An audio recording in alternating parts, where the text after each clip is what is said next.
सोचो, चिंतन करो कैसी है, वो वैदिक ज्ञान के अनुकूल भी है कि नहीं है। अगर ऐसी नहीं है तो क्यों सतवचन महाराज बोलेंगे?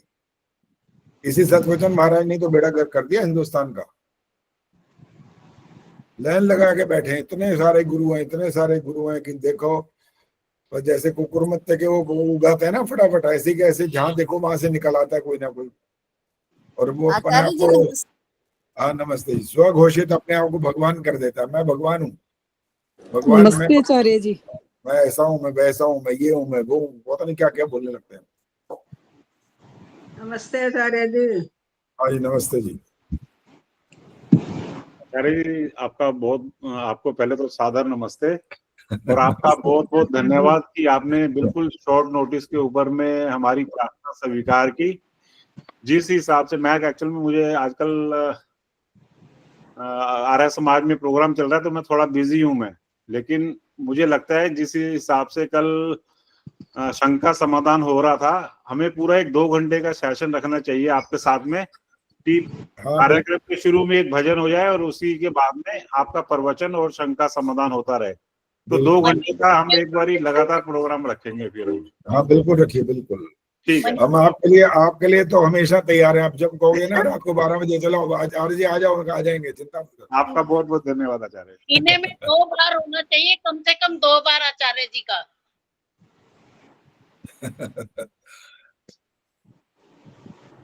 बहुत सारी शंकाएं मन में लगी रहती है ना असल में। जब कुछ ऐसी विशेष बात सुनते हैं तो तभी तो ये शंकाएं भी पैदा होती है ना। और सीधी सीधी बातें सुनते रहे, ऐसे करो तुम्हारा ये होगा, ऐसे करो ये हो जाएगा, वैसे करो ये हो जाएगा, आशीर्वाद मिलेगा, कल्याण हो जाएगा, और जो बेकार ऐसी बातें होती हैं जिनका कोई विशेष उससे संबंध होता नहीं है, और लोग उसको सुन के ही बस संतुष्ट हो जाते हैं, बहुत खुश हो जाते हैं। अब तो आशीर्वाद मिल गया, इन्होंने हमारे सर पर हाथ रख दिया, बस अब तो हमारा कल्याण होना ही होना है। इतने बात से कल्याण होने लग जाए तो फिर तो बात ही क्या है। एक वो इंग्लिश संस्कृत में वो एक पंक्ति है, श्लोक है वैसे, क्या है नाम उसका बताता हूँ। हाँ याद आ गया। उद्यमेन ही सिद्ध्यन्ति कार्याणि न मनोरथै, न ही सुप्तस्य सिंहस्य प्रविशन्ति मुखे मृगाः। उद्यम से ये कार्य सिद्ध होते हैं, बिना परिश्रम के कार्य सिद्ध नहीं हो सकते भाई। और बाकी उदाहरण भी दिया गया, न ही सुप्तस्य सिंहस्य प्रविशन्ति मुखे मृगा। शेर चाहे जंगल का राजा क्यों ना हो, लेकिन वो भी उसके अपने पास चल करके हिरण अपने आप नहीं आता, लो जी मुझे खा लो। उसको भी हाथ पैर मारने पड़ते हैं, भागना पड़ता है, उनके पीछे पकड़ना पड़ता है। बस एक बार वो पकड़ में आए तो बस हो गया। लेकिन एक बार पकड़ में आए का जो अर्थ है ना, यही तो है जो उद्यम करना है। उद्यम नहीं तो अपने आप थोड़ी कोई आपका काम सिद्ध हो जाएगा। नमस्ते आचार्य जी। हाँ जी नमस्ते जी। नमस्ते आचार्य जी। हाँ जी नमस्ते जी। नमस्ते आचार्य। हाँ सबको नमस्ते जी। आज मंत्रपाठ कौन करेगा? हाथ खड़ा करो अपने आप, देखें आज कौन कौन बहादुर बन के दिखाएगा। आज देखें कौन मंत्रपाठ करने की हिम्मत रखता है। आप देख रहे हैं, अभी तक तो कोई हाथ नहीं खड़ा हुआ भाई एक भी। शशि गुलाटी ने हाथ खड़ा कर दिया है। रोशनी शर्मा, अच्छा आचार्य जी नमस्ते। गलती से हो गया, मैंने तो सुना ही नहीं। अभी जुड़ी हूँ। क्या कह रहे हो? अभी जुड़ी आचार्य जी, मैंने तो सुना ही नहीं कुछ भी। अच्छा नमस्ते आचार्य जी। नमस्ते जी। आज का मंत्र पाठ कौन करेगा ये मैंने कहा है, अभी पूछा है, मैं कहा हाथ खड़ा करो, देखें आज कौन बहादुर है जो तैयार है। गलती हुई तो बस फिर तो मैं करूँ आचार्य जी? प्राप्त हो जाएगी तुरंत। चंदा जी ने हाथ खड़ा किया। देखो 4 5 6 तो 10 15 भी हो सकते हैं। वो ऐसे हैं, वो तो सदा उनके हाथ खड़े ही हैं। वो तो कह रहे हैं लो जी अब चिंता की क्या बात है, इतने साल हो गए, अब तो सीखते सीखते बहुत कुछ हो गया।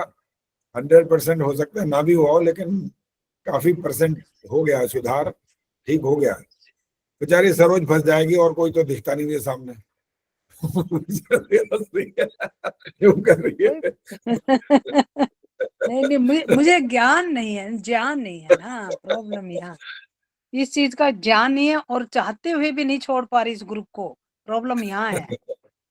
अच्छा, ये आपने इतना हाँ, अट्रैक्टिव कर रखा है कि ठीक है, देखो बहुत मैं अच्छी। दिन में 3 बार सोचती हूँ, अरे किस में उलझ गई सरोज तू, तुझे इतने काम है। फिर मैंने कहा नहीं, कमरा बंद, चलो सुनते हैं। ये शुक्र है आपका थोड़ी सी मैं तो यहाँ समझूंगी। पर है ना, इसका मतलब। हाँ, कहीं तो मुक्ति मिलेगी, कहीं तो मिलेगी मुक्ति, ऐसे हाँ, थोड़ी है। मुक्ति मिल जाएगी, बहुत परिश्रम करना पड़ेगा, ऐसे मुफ्त में नहीं हाँ, मिलती है कोई मुक्ति। बात नहीं, बिना परिश्रम के कुछ ऐसे लकड़ी के साथ लोहा भी तो तरता है, ऐसी क्या बात। लकड़ी का सहारा तो लेना पड़ता है, हाँ, तो ये है। अब मैं कौन सा उसके सुनाऊं, बगैर मेरे लोहा को तो थोड़ी मौखिक प्यार रूप लेगा। से आप सारी चीजों को वो कर दोगे। और जब इस किताब को उठाऊंगी तो मुझे समझ में नहीं आया कौन सा मंत्र है ये। आपके जो विद्यार्थी हैं, इतने इंटेलिजेंट, आंख मिच के ऐसे सुना देते हैं, सारा याद है उनको। अब ये एक विद्यार्थी मूर्ख भी है आपका, अब उसका तो आपको सहन करना पड़ेगा। चलो, जैसे एक बात तो है भाई, ये तेरा कैमरा ऑन रखा हुआ है कि बंद किया हुआ है? क्या कह रहे हो? कमरा बंद, कैमरा कमरा ऑन बंद। है कि ऑफ है? कमरा कैमरा कैमरा ऑन कैमरा है। कैमरा ऑन है, अच्छा, क्यों? ऑन है। अच्छा, यहाँ पर अभी दिखाई नहीं दे रहा, सिर्फ आवाज आवाज ये सुनाई दे देखिए, रही है। आपको क्या नहीं दिख रहा, देखो क्या नहीं दिख रहा खैर, देखो एक आपको। एक बात तो है भाई ये लो। सरोज, आपकी एक बात तो बहुत बढ़िया मेरे को समझ में आ रही है। वो ये समझ में आ रही है कि देखो, अपने बारे में व्यक्ति अपने आप को बिल्कुल ऐसा कह रहा है कि मेरे को नहीं आता भाई, मेरे को अभी नहीं आया, मेरे को पता नहीं बहुत समय लगेगा या क्या है, मैं तो ऐसा ही हूँ। कभी कभी लोग ना, जब प्रार्थना भगवान के सामने कर रहे हैं हाथ जोड़ के, मैं मूढ़मती, मैं खल रहा कुमति, मैं पता नहीं और क्या क्या बोलने लगते हैं भैया। वैसे ऐसी प्रार्थना ईश्वर से नहीं करनी चाहिए। हाँ, नहीं, हम तो अपने आप को हम तो अगर ये कोई। बोलते हैं, बीच में रोकना पड़ रहा है, कोई बात नहीं। हाँ, ये बोलो बोलते बोलो। हैं ये भगवान आपका हेडेक है, आपने हमें पैदा करा, अब आप संभालिए। आपका हेडेक है, अच्छा, हम सुधार यही करेंगे, यही सिग्नल यही सीखा दीजिए। है? चलो चलो, यही सीखा है आज तक कि भगवान तुम्हारा देकर तुम जानो। भगवान ने पैदा, अच्छा नहीं ये बात बताओ, जो बच्चा इंसान पैदा करता है उनको क्या कहता है भाई, ये तू जान भैया, तेरा काम जाने, ऐसे नहीं, अपना कहते हैं? कर्तव्य पूरा करो। तो भाई यही तो है, कर्तव्य पूरा ईश्वर करो। ईश्वर तो ईश्वर भी अपना कर्तव्य करता है बस। उसके बाद तो कहता है, करो बेटा, तुम्हें ही करना पड़ेगा, बिना पुरुषार्थ के कुछ नहीं मिलेगा। यही तो अभी श्लोक बोला था मैंने, करते परिश्रम हैं के बगैर आचार्य नहीं। जी, कोशिश पूरी करते हैं। हाँ, ये ठीक है, लेकिन कोशिश करनी चाहिए, प्रयास करते रहना चाहिए, जितना उसमें प्राप्ति हो जाए उसमें संतुष्ट भी रहना चाहिए, और अधिक प्रयास भी ज्यादा करना चाहिए। इतना समझ करके काफी नहीं है, चलो 50 में से मेरे 20 नंबर तो आ गए ना, पास हो हाँ, गया। इतना बहुत है, 17 के बाद तो पास ही पास है। हाँ, वही वही, ऐसा नहीं बनना ना, इससे आगे चलना है, ये बहुत थोड़ा है 20। नहीं, हम कर तो लेंगे। 50 में से। लेकिन इस जो परिस्थितियां चलती हैं, यहाँ पे आप रह के गए हो, दुबई में थोड़ा फर्क है और यहाँ पे अलग है। और यदि आपका काम एक ही है और उसी में लिमिटेड हो आप, तो आपके पास टाइम ही टाइम है। लेकिन आपने अपने कुछ अपने लिए भी कुछ टाइम लगा रखा है, फिर आपके पास टाइम नहीं है। लेकिन मैं फिर भी इसको 1 घंटा देती हूँ। चलो बस करो, और औरों का भी नंबर आने दो, तुम तो नहीं, शुरू हो आज तो जाता ना, आज तो मेरी बारी है बस। बोलना ही बंद नहीं करती है, तो फटाफट ऐसे बोल दिया जाए कि कोई और भैया सब सुनते रहो चुपचाप, आज की कथा जो हो रही है मैं ही करूंगी कथा पूरी। चलिए, मैंने सुनाया था पिछली बार, आप आज मैं नहीं सुना सकती, मुझे नहीं कुछ आता है। अच्छा, मैंने आज सुनना भी ऐसा कुछ नहीं है, लेकिन जो कुछ अच्छा सुनना है ना, वो आज सत्यार प्रकाश नहीं पढ़ना है। अच्छा, एक तो आज इसको बंद सत्यार करें। प्रकाश नहीं पढ़ेंगे, चलो, और सत्यार आज कुछ प्रकाश और कुछ बंद। सुनेंगे और कुछ सुनाएंगे, समझाएंगे, कुछ समझेंगे, देखेंगे क्या क्या होता है। पहले तो मैं ढूंढ रहा हूँ कि मंत्र किससे पढ़वाऊं, वही तो देख रहा हूँ ना, मंत्र के लिए कौन देखेगा, मुझे बढ़िया सा मिल मैं जाए। पढ़ूं आचार्य जी? कौन बोला जी, नाम बोलो। सुमन सूद। सुमन सूद, हाँ जी, हाँ बिल्कुल, तैयार हो जाओ। कौन सा मंत्र बोलोगे बताओ? रात्रि के मंत्र है ना, उसमें तीसरा मंत्र, शिव कौन सा संकल्प नाम कहाँ मस्तु, से शुरू होता है? यत प्रज्ञानमुत। अच्छा, ये वाला। आपको पता है गलती करने पर क्या होता है फिर? हाँ जी, पता है जी। अच्छा, पता है तो चलो फिर हो जाओ शुरू। ओम यत प्रज्ञानमुत चेतो धृतिश्च यज्योतिरन्तरमृतं प्रजासु यस्मान्न ऋते किंचन कर्म क्रियते तन्मे मनः शिव संकल्पमस्तु। गलती पता लगी आपको? गलती तो आप बताएंगे जी। नहीं, मैं भी तो बताऊंगा, और मैं आपको खुद पता लगी कि नहीं, ये बताओ पहले तो। कर्म कर्म जल्दी बोल दिया, पता नहीं। नहीं, ये वाली नहीं है। वैसे नजदीक पहुंच गए हो, वैसे उसके गलती के नजदीक पहुंच चुके हो। क्रियते। हाँ जी, अब ठीक बोला है, क्रियते। पहले एक बार बोला कर्म क्रियते, अच्छा, बड़ी की मात्रा लगा दी। बड़ी की मात्रा लगाई ना, वो गलत हो गई। बाकी तो आपका बहुत अच्छा था, बहुत बढ़िया ठीक, सुना। धन्यवाद आपका। अभी धन्यवाद नहीं, पहले दान करना पड़ेगा। हाँ, कर देंगे जी, कोई बात नहीं। ठीक है, दान दान करते रहोगे तो अच्छा है ना, समाज का भी तो कुछ भला होगा। बस कल ही जा रहे जी करने दान। बिल्कुल, कहीं करो, गुरुकुल में करो, आर्य समाज में करो, कल जा रहे जी विद्वानों को राजगढ़ करो, से। जिसको भी करो, लेकिन वो अच्छे काम में लगना चाहिए, जिससे संसार का उपकार हो और ज्ञान का वर्धन होना चाहिए वहां पर। हाँ जी, अज्ञान का नहीं प्रचार होना चाहिए, बस ये ध्यान रखना है कि ऐसे ही किसी भी आरे गहरे नथु गहरे को पकड़ा दो, वो नहीं करना, नहीं तो नहीं उसमें नहीं, फिर आर्य समाज राजगढ़ का उत्सव है, वहां जाके दान हाँ करके ठीक है, वहां करो, कहीं भी करो, ठीक है, धन्यवाद। ठीक है जी। अच्छा, अब जो कुछ बात होने जा रही है उसको ध्यान से पहले सुनना है, और अगर आपको उत्तर आता हो तो उत्तर देना है, हाथ खड़ा करना है, बोलना नहीं है बस। और कैमरा सब ऑन करो। और विष्णु प्रिया आज ठीक नहीं बैठी है, लाइट नहीं आ रही है, लाइट ठीक होनी चाहिए। आपके सामने से लाइट आए तो दिखाई देता है कि आप कहाँ बैठे हो, क्या कर रहे हो, चाय पी रहे हो कि नहीं पी रहे हो, सब पता लग जाता है। अंधेरे में बैठोगे तो कुछ नहीं पता लगेगा कि चाय भी साथ साथ चल रही है और प्रवचन भी साथ साथ सुना जा रहा है। अब ठीक हो गया, बिल्कुल सब समझ में आ रहा है। चलो जी, अब प्रश्न सुनो। प्रश्न क्या है? कलम ने यम नियम आसन प्राणायाम प्रत्याहार धारणा ध्यान समाधि, ये कल के प्रवचन में ये बोला था कि इसके बगैर आपको मुक्ति नहीं मिलेगी। और मोक्ष भी आप इसको बोलते हो, कोई बात नहीं, जन्म मरण से छुटकारा कह देते हो, वो भी कोई बात नहीं, जो मर्जी शब्द बोलो, अर्थ वही निकलना चाहिए। तो एक बात इसमें मैंने विशेष कही थी, वो विशेष बात अगर आपको ध्यान में तो हाथ खड़ा करो। क्या बात कही थी इस विषय में? वो विशेष बात जो है, जो दुनिया के लोग इस सिद्धांत को नहीं मानते या नहीं समझते, वो उस बात से संबंध है, इस विशेष बात का। राज चावला जी ने हाथ खड़ा कर दिया, बोलो, माइक ऑन करके बोलो, माइक ऑन करो। कल वाले प्रश्न का आप पूछ रहे हो ना, कृष्ण जी ने क्या वो किया था? किसने क्या किया था? कृष्ण जी ने क्या प्रतिज्ञा की थी और क्यों की थी? नहीं, कृष्ण जी की बात, अरे कल कब कृष्ण जी का नाम आया? कल के बाद, कल आपने प्रोग्राम सुना हमारा? कल के नहीं सुना? कल तो वीरवार था। परसों बुधवार। अब देखो, अब आप कितनी गलत बात कर रहे हो। मैं कह रहा हूं मैं कल के प्रवचन की बात कर रहा हूं, और आप परसों पर पहुंच गए। इसलिए बहुत अच्छा। ध्यान से सुना करो ना, पहले बात, क्वेश्चन क्या किया गया है। विष्णु प्रिया ने सुना था कल?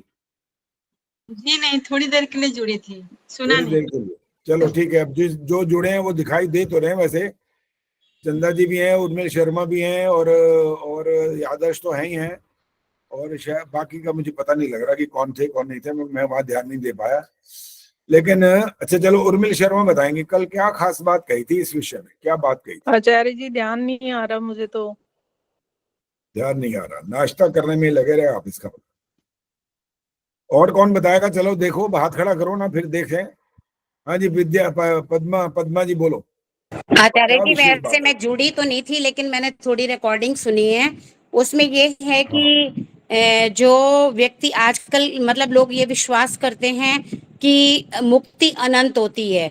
तो आपने ये बताया था कि अगर मुक्ति, आपके कर्म अनंत नहीं है तो मुक्ति कैसे अनंत हो सकती है? सीमित कर्मों का फल सीमित ही होता है, इसलिए मुक्ति भी अनंत नहीं होती, उसके बाद पुनर्जन्म होता है। मेरे विचार से तो यही था। बिल्कुल बिल्कुल, यही यही बात विशेष थी। वरना लोग ये मान करके बैठ जाते हैं, बस एक बार भगवान हमारे को मुक्ति दे दे, बस हमारी जान छूट जाएगी। पता है इस बात का एक अर्थ क्या निकलता है? और इस बात का एक अर्थ ये निकलता है कि जब विद्वान लोग अच्छी तरह से वेद प्रचार आदि करते रहेंगे, लोगों को सुनाते रहेंगे, तो धीरे धीरे लोग मुक्ति में पहुंचते जाएंगे। तो फिर एक दिन पता है क्या होगा? अब एक दिन क्या होगा, रोशनी बताएंगे, एक दिन क्या होगा फिर। बहुत हिलडुल रही है, इसीलिए पूछा है मैंने।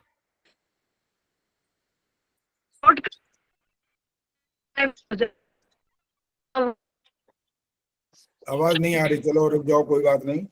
अब 3 हाथ खड़े दिखाई दे रहे हैं। चलो सुशीला जी बताओ क्या होगा फिर, एक दिन क्या हो जाएगा?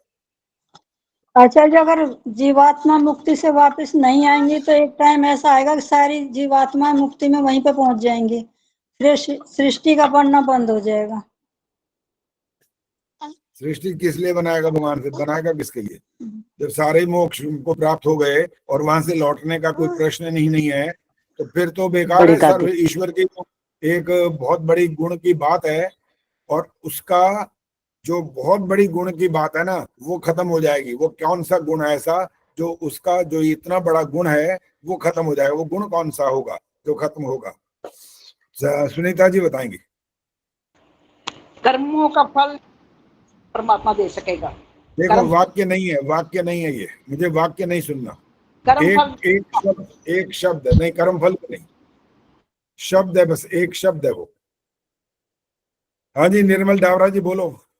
हाँ जी नमस्ते आचार्य जी। सृष्टि का बनना ही बंद हो जाएगा। ये वाक्य क्यों बोला आपने? मैंने कहा वाक्य नहीं बोलना। अब आप अब नहीं बोल सकते, बस वाक्य बोलना मना है, एक शब्द के रूप में उत्तर चाहिए। हाँ जी उर्मिल शर्मा जी बोलो। ईश्वर की सर्वशक्तिमान की सत्ता खत्म हो जाएगी। ये फिर वाक्य बोल दिया। मैंने कहा वाक्य नहीं सुनना, आप सुना करो ना ध्यान से। सर्वशक्तिमत्ता खत्म हो जाएगी जी। नहीं ये नहीं है। प्रेमहंस जी बताएंगे अब। आचार्य जी मैं प्रश्न नहीं सुन पाई क्योंकि फोन आ गया था। अच्छा चलो कोई बात नहीं। इंदिरा टांगरी जी बोलो। ये बाद में जुड़ी है क्या? नहीं आचार्य जी मैंने आपका सुना है, मेरा वीडियो नहीं चल रहा था। उत्तर बताओ क्या वीडियो चल रहा है? वैसे अब उत्तर क्या है जो मैंने प्रश्न किया? एक शब्द में उत्तर है, केवल एक शब्द का उत्तर है, वाक्य नहीं है। अंजू जी बताइए। न्यायकारिता। वैसे तो अगर बहुत सारे गुणों में से ढूंढते जाएंगे तो ये होता जाएगा, ये मैं मना नहीं कर रहा हूं, लेकिन वो एक शब्द ऐसा है जो बहुत एप्रोप्रिएट है। अभी नहीं बोलना बिना पूछे। आचार्य जी प्रश्न दोहरा दीजिए जरा प्लीज। अभी कोई बात नहीं। अब देखो पहले अगर उत्तर आ गया तो बात खत्म हो जाएगी, तो प्रश्न बता दें। गायत्री गुप्ता बोलो। आचार्य जी सृष्टिकर्ता। यस ये उत्तर है इसका।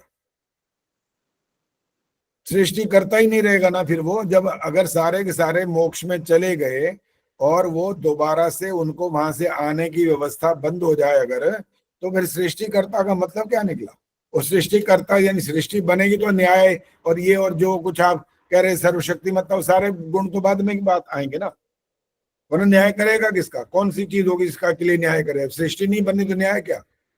सर्वशक्तिमत्ता क्या? सब खत्म हो जाएंगे, कोई अर्थ नहीं बचेगा। इसलिए सृष्टिकर्ता वाला जो गुण विशेषण है उसका वो समाप्त हो जाएगा। ऐसा इसलिए नहीं हो सकता क्योंकि ये वाक्य जो कल बोला था अब उसका संबंध है शांत कर्मों का फल शांत होगा, अनंत कर्मों का फल हो नहीं सकता। अनंत कर्म आप कर ही नहीं सकते हो, आपकी आत्मा में इतना सामर्थ्य नहीं है। अनंत कहां से कर लोगे कि गिनती नहीं होगी? ऐसे करते ही आओगे करते आओगे। मान लो 100 वर्ष भी जीवन चला तो 100 वर्ष में आपके 10 लाख 50 लाख भी मान लो हो जाए तो शांत है ना ये।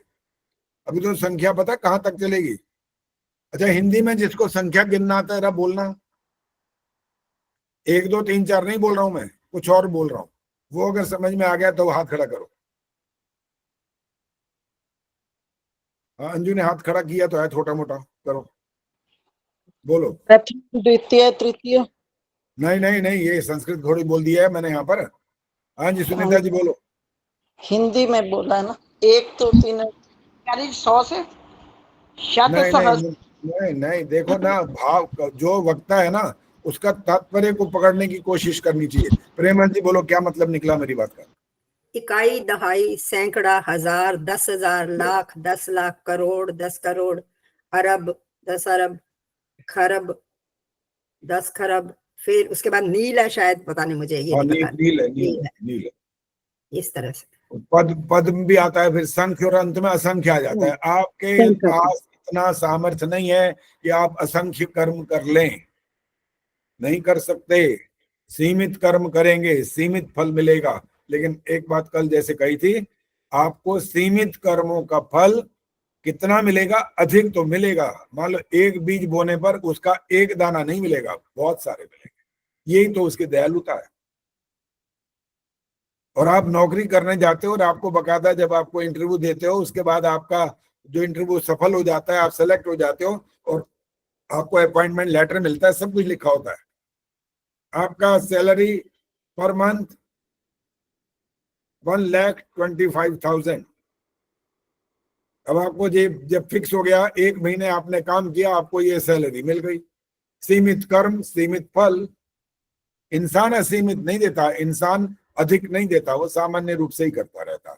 लेकिन आप कहीं कहीं ऐसा कर सकते हो जहां सीमित को थोड़ा सा बढ़ाकर काम कर सकते हो। कोई उदाहरण है तो बताओ। करना चाहिए, मनुष्य को ये काम करना चाहिए। सोचिए जरा क्या अर्थ निकल रहा है इस वाक्य का, क्या मतलब निकला कि आप जो कर्म करें या दूसरा कोई कर्म करे, वो आपके लिए जितना भी कर्म करे आप उसको अधिक कुछ कर सकते हो। तो वो कौन सा काम है ऐसा जो आप कर सकते हो, उसको उतना ही फल ना देकर के अधिक दे सकते हो, वो क्या होता है? हाथ खड़ा किया अंजू ने कि नहीं? हाँ किया हुआ है, बोलो। विद्यादान। विद्यादान, इसका मतलब क्या निकला? अधिक क्या हुआ और कम क्या हुआ? तो ये तो बिल्कुल दान ही तो कर दिया। ये तो कुछ किसी ने किया आपके लिए और आपने उसके लिए अधिक किया, ये वाला उदाहरण देना था, अब नहीं बोलना। हाँ जी सुमन सूद जी बोलो। अरे बहुत सारे उदाहरण हो सकते हैं, तो आप कहाँ ढूंढ रहे हो? इधर खोजते ही जा रहे हो, कुछ मिल ही नहीं रहा। रोशनी बोलो। आचार्य जी, निष्काम कर्म भी हो सकता है, सेवा भी हो सकती है। नहीं, हमें तो ये सुनना है कि किसी ने कुछ किया और आपने उसको अधिक दिया, क्या हो सकता है? निष्काम कर्म नहीं है वहां पर, वो है ऐसा, बहुत सारे काम है ऐसे। पुण्य आचार्य जी। अब ये अब सोचो आप, अब तो उत्तर दे चुके, इसके बाद मौका नहीं मिलेगा। हाँ जी सुषमा सरदाना जी बोलो। आचार्य जी ये हो सकता है, नमस्ते आचार्य जी, जैसे आप हम लोगों को ज्ञान बांट रहे हैं तो हम उससे सीख के आगे और लोगों को सिखाना चाहे तो ये उदाहरण आ सकता है इसमें। चलो उसमें आ सकते है, वैसे आ सकता है, आ भी सकता है वैसे। तो उस देखो ज्ञान इसका बहुत सीधा सरल उदाहरण है कि आपने किसी को अपने काम के लिए निश्चित कर लिया कि भाई हमारे घर की है पूरी सफाई करो, आपको इतने पैसे देंगे। वो बेचारा पसीने पसीने होकर के सारा दिन मेहनत करता रहा, और जो पसीने बहाए उसने मेहनत करी, बहुत संतुष्ट भी हो गए आप, और आपने उसको 500 रुपए देने थे। तो आपने जब सारा कुछ देखा कि आप बहुत संतुष्ट हैं, इसने बिल्कुल ईमानदारी से सारा ठीक काम किया, तो आपने उसको उससे बढ़ा करके दे दिया। 500 की जगह आपने 600 रुपए दे दिए। उसने भी किया है कुछ। विद्यादान वाला बिल्कुल अलग उदाहरण है, वो तो आप वाला भी लगभग ऐसा ही था। लेकिन यहाँ पर क्या था कि उसने आपके प्रति कुछ किया है, परिश्रम आपके लिए किया है, और आपने उसको देना था, आपने फिक्स किया था। लेकिन आपने उसको जो जब देने की बारी आई तो आपने देखा कि भाई इसने बड़ा अच्छा काम किया, बेशक मैंने 500 रुपए निश्चित किए थे, लेकिन मैं इसको थोड़ा सा और बढ़ा करके दे दूं। तो ये जो बढ़ा करके देना है ना, ये आपका पुण्य का क्षेत्र है। ठीक 500 वाला जो 500 जो निश्चित हुए थे वो पुण्य नहीं है, वो तो आपका कर्म का बिल्कुल, जैसे उसने किया कर्म आपने उस कर्म का फल उसको दे दिया। लेकिन आपने जो बढ़ा करके दिया 100 रुपए, ये आपका पुण्य का क्षेत्र यहाँ पर जुड़ गया है। ये होता है, अधिक दे सकता है इंसान, लेकिन जब हम नौकरी आदि जहां पर करते हैं वहां फिक्स होता है, वहां वो बढ़ा चढ़ा करके कुछ नहीं देते। वहां पर तो फिक्स होता है, वहां पर कोई ऐसा नहीं होता कि भाई बेचारा इतने मेहनत करता है इतना करता है। वो तो पहले कह चुका है भाई तुम्हारी सैलरी है, तुम्हें अपनी सेवाएं देनी है, तुम्हें नौकरी करनी है, छुट्टियां लोगे तो छुट्टियां भी जितनी है उतनी मिलेंगी, ज्यादा लोगे तो बल्कि काट लेंगे सैलरी। हाँ जी अंजू बोलो क्या कहना है। इसके बाद कमलेश जांगरा बोलो। एक क्वेश्चन है कि जैसे अब हम रेस्टोरेंट वगैरह में जाते हैं तो वहां पर एक्स्ट्रा जो वेटर को देते हैं वो किस में आएगा? उसमें तो आजकल हम तो जब वो अपना सर्विस चार्ज भी ले लेते हैं। हाँ जी, वो सब कुछ ले लेते हैं, फिर भी हम उसके बाद 50 रुपीज या कुछ भी मतलब समथिंग 100 या कुछ भी दे देते हैं, तो वो किस में आएगा? वो पुण्य कर्म में आएगा या आएगा, हमने? वो भी दान में आएगा। इसको मना नहीं कर रहे, क्योंकि जो आपको आपके लिए वो सेवा में लगा हुआ है, आपको खिला रहा है पिला रहा है, वैसे तो उसका चार्ज उसने कर लिया है, सर्विस चार्ज में आ चुका, लेकिन वो सर्विस चार्ज उसको नहीं मिलता, वो मिलता है होटल मालिक को।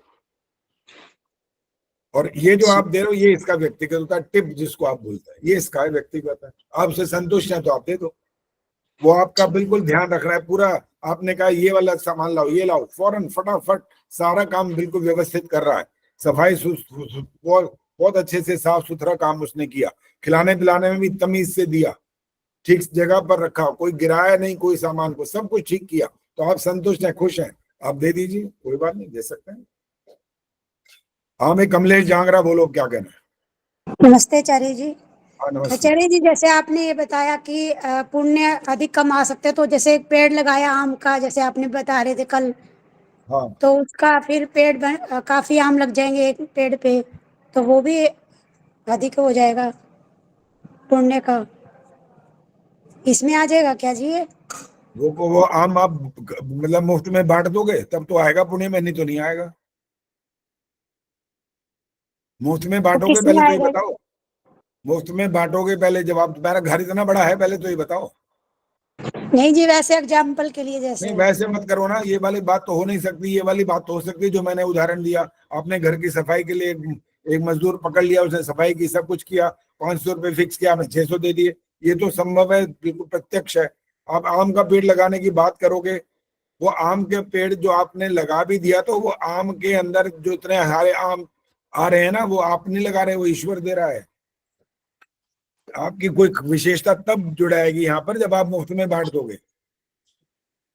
लेकिन 15 साल तक तो पहले बेचारे की सेवा करोगे, तब तक तो बड़ा होगा, तब आम आएंगे। हो सकता है अपने रिश्तेदार को दे दो, हमारे घर से अम्बियां निकली हैं, ले लो ये आम, तो तब भी नहीं बनना वहां पर। आम को पैदा करने में बड़ी मेहनत करनी पड़ती है, वहां भी वो ऑटोमेटिक सब कुछ नहीं होता है। आचार्य जी, पेड़ लगाना तो अच्छी बात है। हाँ पेड़ लगाना अच्छी बात है, वो तो स्वास्थ्य के लिए आपके लिए है, सबसे पहले तो आपको फायदा होगा। जितने लगाओ उतने कम है। हाँ ठीक है, बिल्कुल ठीक है, ये वाली बात ठीक है। हाँ जी बोलो जी, निर्मल डावरा जी बोलो। हाँ जी आचार्य जी, मैं आज एक तो आम का फल 5 साल में आ जाता है। मेरे घर में 3 पेड़ हैं और मैं अकेली हूँ, तो बांट ही देती हूँ सब मोस्टली ना। ये बड़ा अच्छा करते हो आप, मेरे को भी भेज देना कभी। ठीक है ठीक है आचार्य जी धन्यवाद। ये बात ठीक आचार्य है। जी, ग्रुप में सबको भेजना निर्मल जी। इतने सारे आम निकलेंगे तब ना। आचार्य जी मेरे घर में भी आम का पेड़ है और मैं भी सारे बांट देती हूँ। चलिए बड़ी अच्छी हाँ, बात। क्या करने होते हैं बताइए, क्या करने होते हैं? बस अब आम के पीछे मत पड़ जाओ भाई, मेरा और बहुत सारे फलों का नाम भी आएगा अभी। चलिए अब अगला प्रश्न सुन लो, अब जरा अब कान खड़े हो जाएंगे आप। आचार्य जी, मैं भी उत्तर देना चाह रही थी, मैं बहुत देर से हाथ खड़ा किया हुआ था। अच्छा बोलो बोलो, पहले बोलो। आचार्य जी, मैं ये कह रही थी कि सबसे प्रीतिपूर्वक धर्मानुसार हम आचरण करें, तो ये इसी में आएगा क्या?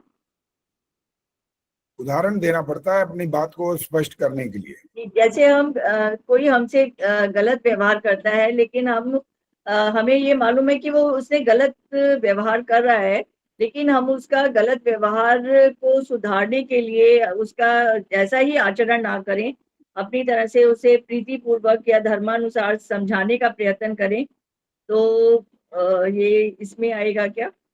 ये इसमें नहीं आएगा, ये व्यवहारक पक्ष है बस। सब आपने वैसे अधूरा बोला है, पूरा बोला ही नहीं है, लास्ट वाली चीज छोड़ दी आपने, जहां पर लठ बजने थे ना वही छोड़ दिया।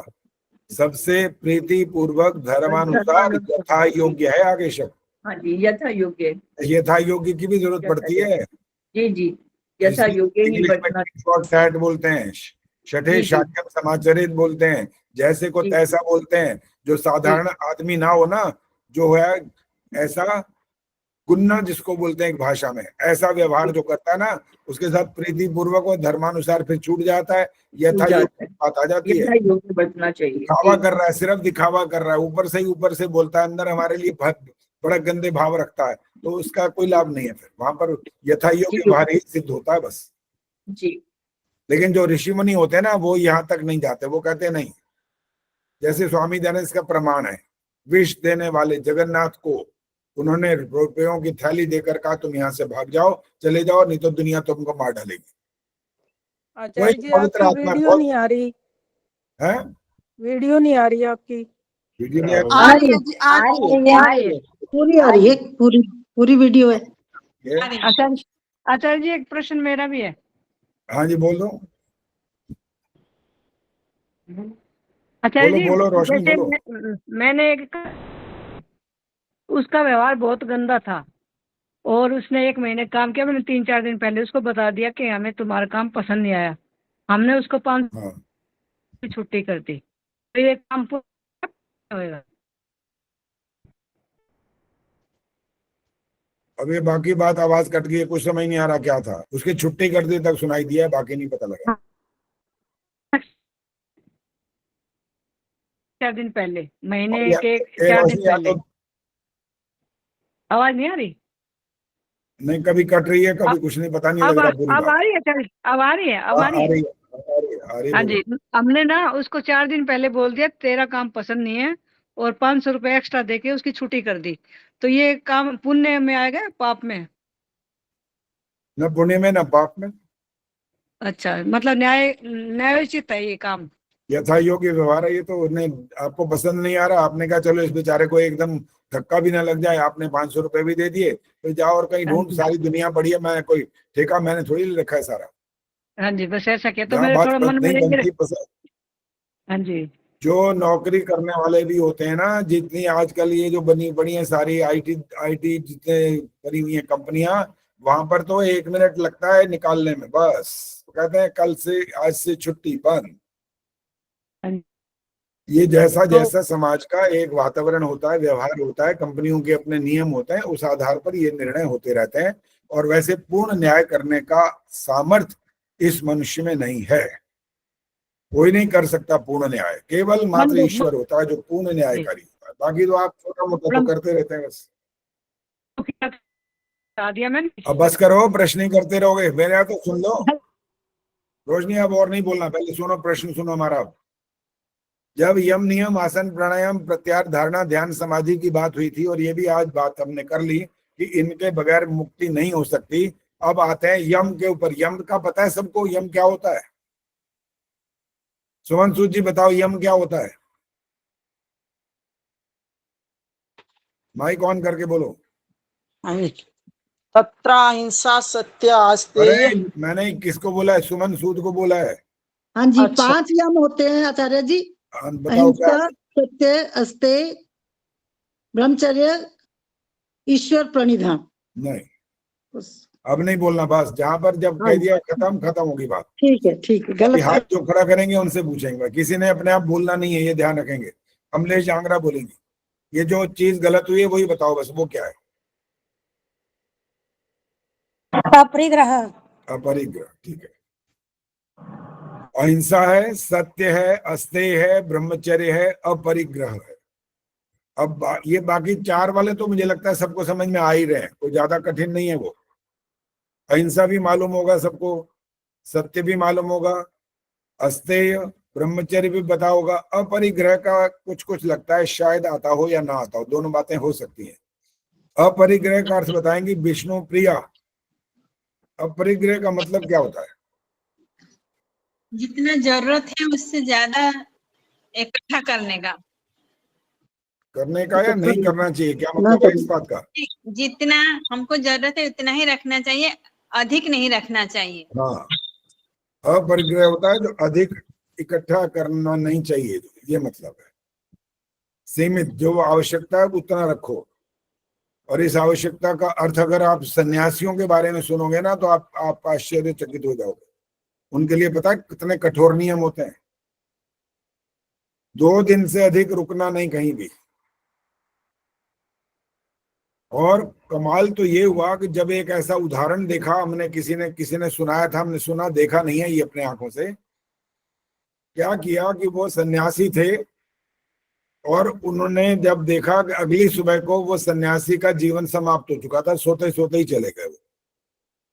अब बाकी जो सन्यासी थे वो आए, उनका दाह संस्कार करने के लिए तैयारी करने लगे। अब उन्होंने क्या किया, जब उनको उठाने लगे ना तो एक जो उनमें से बड़े सन्यासी थे उनने कहा इनको ही छोड़ दो, हम नहीं करेंगे संस्कार। आप में से कोई बता सकता है उन्होंने ऐसा क्या देख लिया भाई? क्या उनका संस्कार ही नहीं करेंगे? ऐसा क्या देख लिया? अच्छा जी, आपकी आवाज अरे ऐसे बोलना नहीं है, आपकी ऐसे नहीं। आवाज कट रही थी, सुनाई नहीं दिया क्या बोला बाद में। अब दोबारा सुन लेना। अब ये बार बार ना ये पूछते हो ना, फिर सारा प्रसंग खराब हो जाता है। आदर्श अच्छा जी, आवाज कट रही। सुनो कोई बात नहीं। आदर्श हाथ उत्तर दे रही है, बोलो।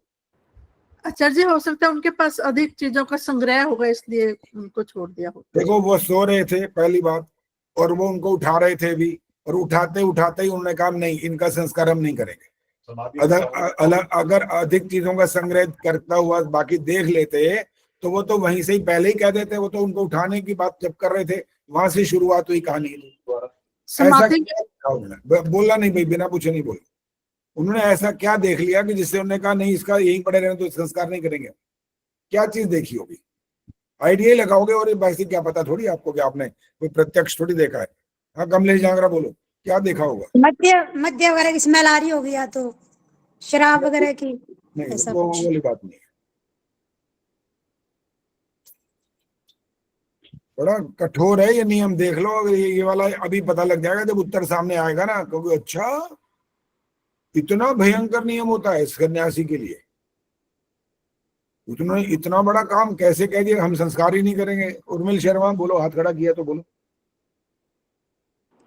आचार्य जी, या तो उनकी समाधि होगी, समाधि में ही चले गए होंगे, इसलिए संस्कार ही नहीं करेंगे। अब समाधि में सदा सदा उनका शरीर सुगंधी देता रहेगा। अब कहाँ कहाँ घूमते हो, कहाँ दिमाग लगाते हो? थोड़ा ठीक से लगाया करो ना। हाँ जी प्रेम जी बोलो। हो सकता है उनका कोई संबंधी हो, निकट संबंधी हो।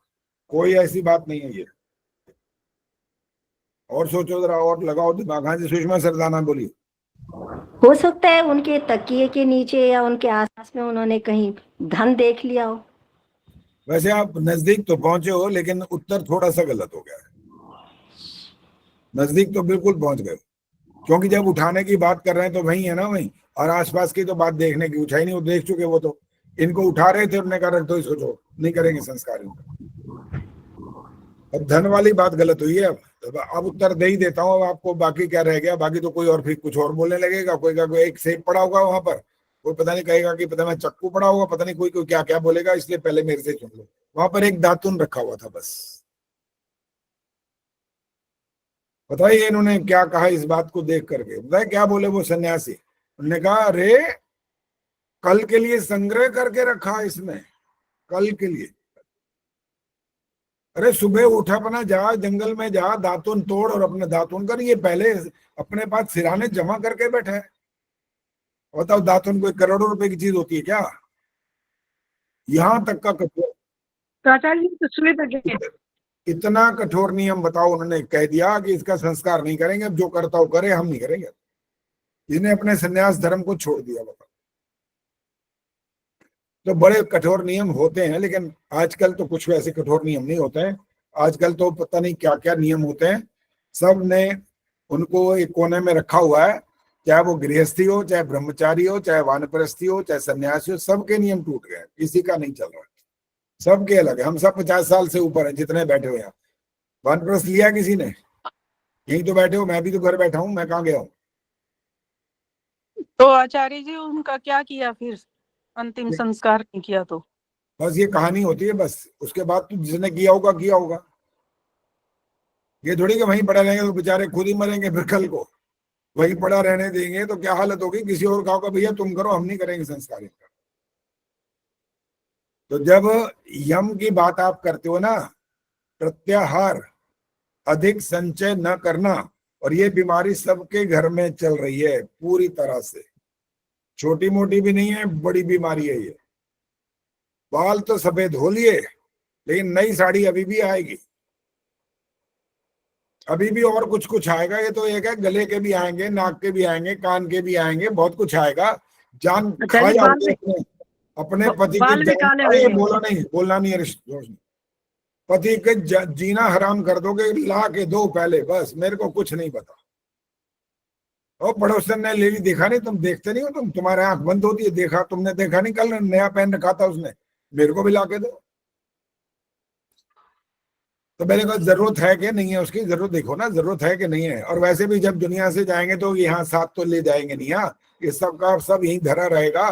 दे के जाओगे अपने हाथ से तो ठीक है, नहीं तो बांट ही लेंगे सब अपने आप, सब बांट लेंगे। जो बच्चे हैं आपके, बहू हैं, सब उनको मिलेगा। कोई बाहर फेंकने की चीज थोड़ी है कि सोना चांदी बाहर फेंक दोगे।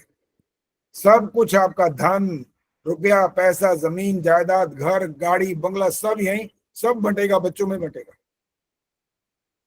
तो जितना आपके लिए आवश्यक है बस उतना अपने पास रखना चाहिए, अधिक नहीं है। संचय करना, ये अधिक संचय जब तक करने की इच्छा बनी रहेगी ना, तो आपके अंदर राग और द्वेष बढ़ते जाएंगे, कम नहीं होंगे। और ये जो आठ अंग है ना, तो खतरनाक है, कोई साधारण नहीं है। ये लगने को लग रहा है क्या शब्द अहिंसा हो गया, अहिंसा, अहिंसा माने किसी को कष्ट न देना, ये इतना साधारण नहीं है। ये भी बड़ा बड़ा गहन अर्थ रखता है अहिंसा भी। हाँ जी गायत्री, क्या बोलना है, बोलो। आचार्य जी, मैं तो ये बोल रही थी, आपने तो पूरा ही लेडीजों के ऊपर डाल दिया। जेंट्स भी बहुत धन संग्रह करते हैं या कुछ अच्छी अच्छी गाड़ियां चलाते हैं, छोटी की बात बड़ी। अरे सुन लो, धन संग्रह किसके लिए करते हैं? एक तो तुम लोगों के लिए करते हैं ना, बड़े बच्चों के लिए करते हैं वो ज्यादा। खुद को भी अच्छी अच्छी गाड़ियां, अच्छा सुन लो जरा, उनकी अगर एक पैंट अगर ऐसी है ना, थोड़ी सी फट भी गई है ना, उसको फिर सी के करवा लेते हैं, काम चलाते हैं। हम भी सिल लेते हैं आचार्य जी, ऐसे तो हम भी सिल लेते हैं। आचार्य जी ऐसा नहीं है आजकल, ऐसा नहीं है आजकल। कोई नहीं करवाता।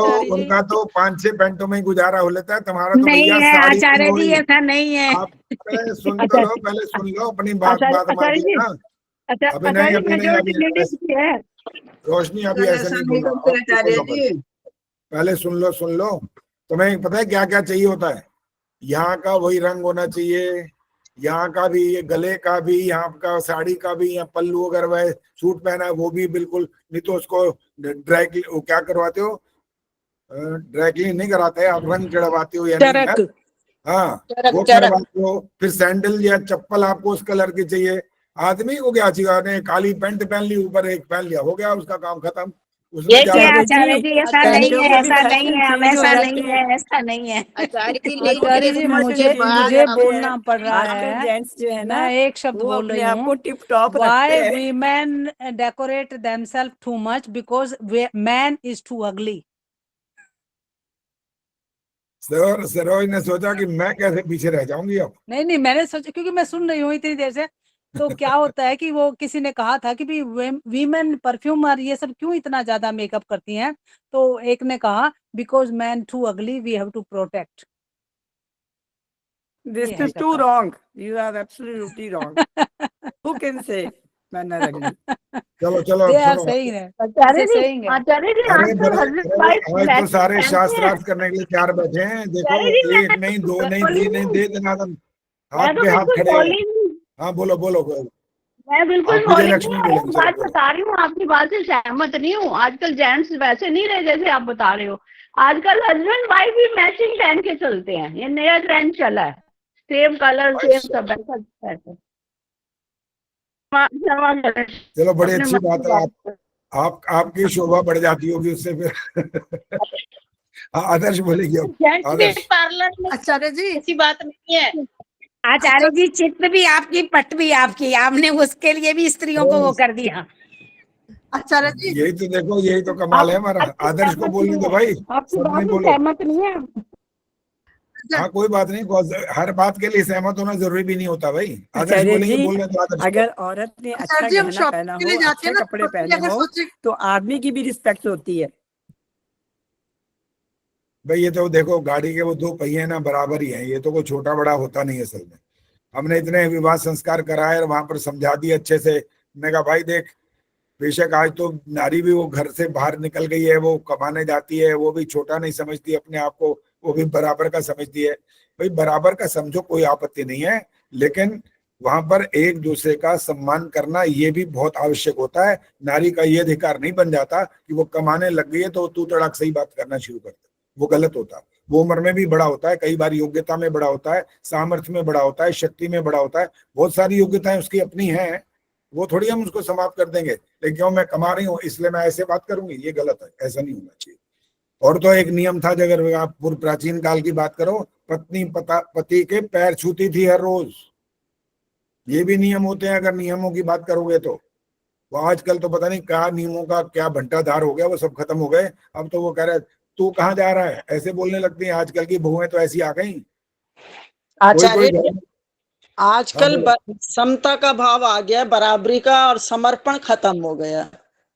पहले समर्पण था, पहले विवाह संस्कारों में भी समर्पण था। और अब जितना बराबरी का वो समझ लिया गया है ना, उसके कारण से परिवार खत्म हो गए हैं, टूट गए हैं, शादियां होती हैं, कुछ महीने बाद ही तलाक हो जाते हैं अब।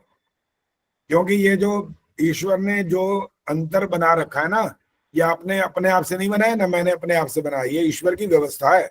आपके शारीरिक, मानसिक, आत्मिक, बौद्धिक सब चीजों में अंतर होता है। तो उसके हिसाब से अपने आप को वैसा बनाना और उसमें उन्नति करने के लिए अधिकार आपको मिलता है, लेकिन फिर भी सीमा में रहना पड़ता है और अपनी जो मर्यादाओं का पूरा पालन करके आगे बढ़ना होता है जीवन। ये तरीका होता है। इसके अलावा आदर्श बोलेंगे, बाकी कोई नहीं बोलेगा। आचार्य जी, हम एक सूट लेने जाते हैं ना, पति हमें कहते हैं ये भी ले लो, ये भी ले लो, वही 3-4 दिलवा देते हैं। ये तो बहुत बड़ी बात है। वो पता है क्यों दिलवाते हैं? वो सुनो क्यों दिलवाते हैं। कह रहे एक ही बार जान छोड़ में ले जो लेना है। मैं 4 बार, मैं पता है क्या होता है, पता नहीं अब तुम्हारे में वो वाली बात है कि नहीं है, किसी किसी में तो होती है। ले आए कपड़ा शपड़ा, ले आए जाके, और उसके बाद कहने लगे ये डिजाइन कुछ सही नहीं लग रहा, चलो वापस चलो। भैया तू तेरे आंख बनती था उस टाइम, देखा नहीं था क्या? अपने पहन के भी देखा था, उसके बाद भी घर में आकर ये पसंद नहीं आ रहा। अरे भैया, इसीलिए वो कहते हैं 3-4 ले भैया, ये पसंद तो वो पहन ले, जान छोड़ना मेरी। बहुत सारी बातें होती हैं जो मनोरंजन की भी होती हैं, हंसी मजाक के लिए भी अच्छी होती हैं, लेकिन जीवन में वो वास्तविक बातें भी होती हैं। ऐसी बात नहीं है कि वहाँ हवा में कोई बातें नहीं होती हैं, जीवन से संबंध होता है उसका। तो प्रयास करना चाहिए कि कम से कम आपस में जो हमारा वैर का भाव है वो ना पैदा हो जाए। मिल करके प्रेम से, मित्रता से, सहयोग से, एक दूसरे पर विश्वास करके ये कार्य चले। गृहस्थी को, अपने आश्रम को स्वर्ग बनाना होता है, तो उसके लिए ये नियम बहुत जरूरी है। अब बोलेंगे कुलभूषण जी। आचार्य जी, मैं ये कहना चाहूंगा कि अगर हम बाजार में शॉपिंग के लिए भी जाते हैं, जैसे मैं और आदर्श जाते हैं, हम बोलेंगे जो हमें कलर अच्छा लगेगा, हम बोलेंगे तुम ये ले लो, तुम ये ले लो, ये ले लो। लेकिन बाद में मर्जी होती है इन्हीं की, हमारी मर्जी नहीं होती उसके अंदर में।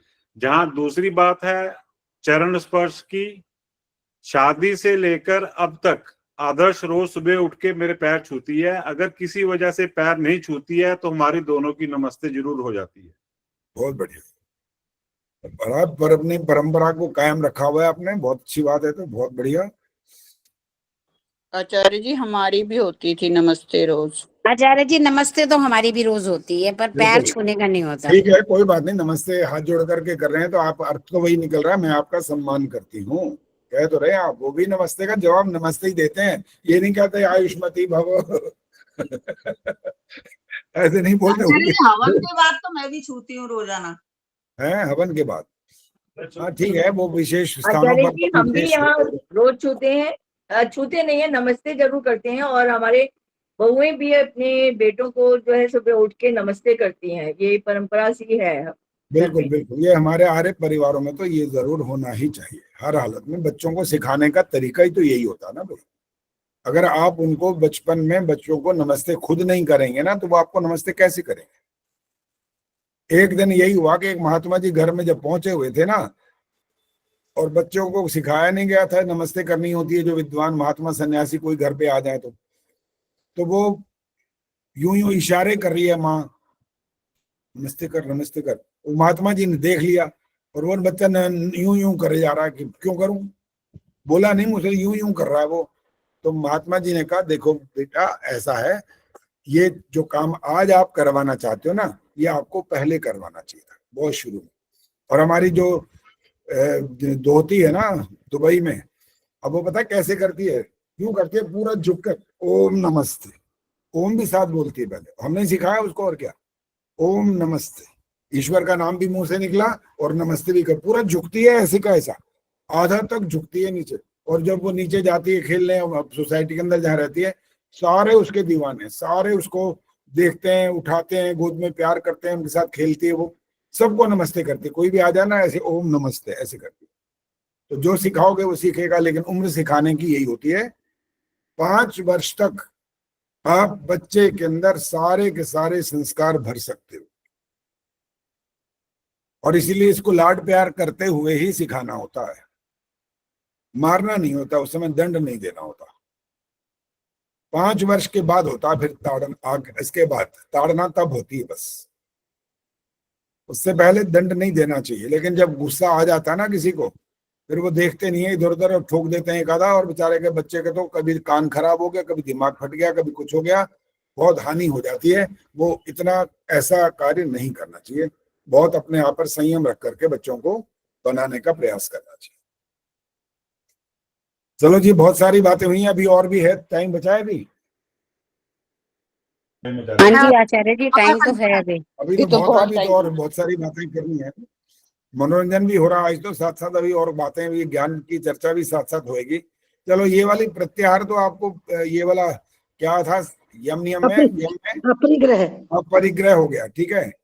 और इसके बाद नियम में क्या क्या होता है, उर्मिल आर्या बताएंगे नियम का अर्थ क्या होता है।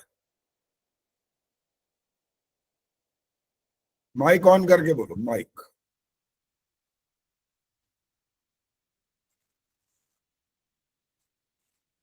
यम हो गया जी, नियम की बात। नियम में क्या है? चलो, जो हाथ और खड़ा कर रहे हैं, चलो विनय प्रभा जी बताएंगे। माइक ऑन करो, ये भूल जाते हो। शौच, शौच, संतोष और तप। तो 3 नहीं होते, 5 होते हैं। अब और नहीं बोलोगे आप, अब खत्म हो गया समय। स्वाध्याय, नहीं बोलना नहीं, अब बोलना नहीं, किसी ने नहीं बोलना होता, ये ध्यान रखा करो। हाथ खड़ा कर सकते हो बस, बोलना नहीं है। रामधारी जी बोलेंगे, भाई ये पुरुष जाति को भी तो थोड़ा समय दे दिया करो, उनका नंबर नहीं आता। बेचारे कुलभूषण भी सामने आते हैं तो पता लगता है भाई उनको भी कुछ बोलना है। इनको तो मैंने रामधारी जी खुद। आचार्य जी नमस्ते। हाँ जी नमस्ते। रामधारी जी बोलेंगे, रामधारी जी बोलिए। आचार्य जी नमस्ते। नमस्ते, बोलो। सोच, संतोष, तप, स्वाध्याय, ईश्वर प्राणी ध्यान। हाँ ठीक है। शौच माने क्या होता है? सफाई करना, सफाई रखना जी। सफाई कहाँ की? नहीं, कौन बोल रहा है? बोलना नहीं है जी बीच में। यही जवाब देंगे जिनसे बात हो रही है अभी। कौन सी सफाई जी, कौन सी, कहाँ की? शरीर की सफाई रखना, बाहर की। बाहर की, बस हो गया काम, इतना काफी है। और अंदर की? अंदर की कैसे होती है? अंदर की कैसे होती है? शुद्ध विचार से। इसका उत्तर और कौन देगा? को कंट्रोल करके। अब हाथ खड़ा करो। अंदर की सफाई किस चीज से होती है? हाथ खड़ा करना है, बोलना नहीं है। हाँ जी, इंदिरा टांगरी जी बोलो। किसी के प्रति द्वेष की भावना या कुछ भी मन में बुरा ना आने देना,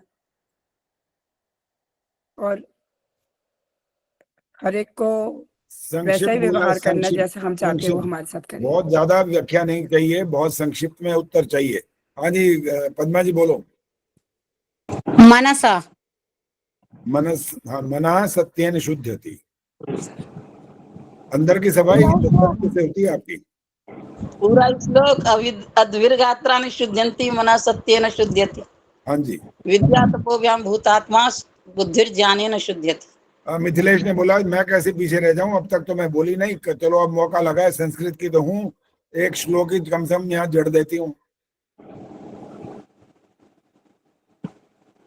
तो आपको जब शौच की यहाँ से प्रारंभ होता है ये नियम की बात, तो वहां पर आपने ये कहा रामधारी जी कि बाहर की सफाई, शरीर की शुद्धि, और उधर अंदर की शुद्धि, मन की शुद्धि भी कह सकते हैं आप, कुछ भी और शब्द भी बोला जाए तो कोई आपत्ति तो नहीं है, लेकिन अर्थ कुल मिलाकर के मन से ही होता है ज्यादातर। मन शुद्ध हो गया तो बस सब शुद्ध हो गया। कार्यक्रम तो मन से ही शुरू होता है सारा का सारा। जब आत्मा, मन और मन इंद्रियों को किसी विषय में लगाता, ये इस बात का प्रमाण है। मन अगर नहीं करेगा तो आप कई बार तो ये कह देते हो ना, आपको कोई काम बता दिया गया तो आप क्या कहते हो, मेरा मन नहीं है, मेरा मन नहीं कर रहा अभी, ये कल कर देंगे, अभी छोड़ो, नहीं करना अभी।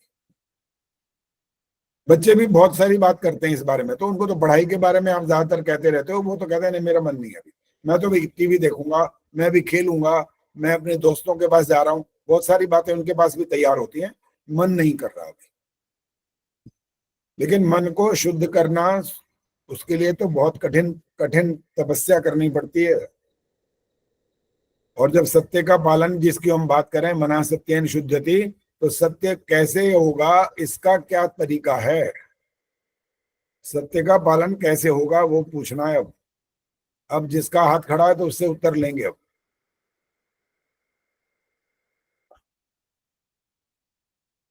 कोई हाथ खड़ा नहीं हुआ अभी तक तो भाई, चलो आइडिया लगाओ। विष्णु प्रिया जी बोलो, क्या कैसे क्या समझते हो, सत्य का पालन कैसे होता है?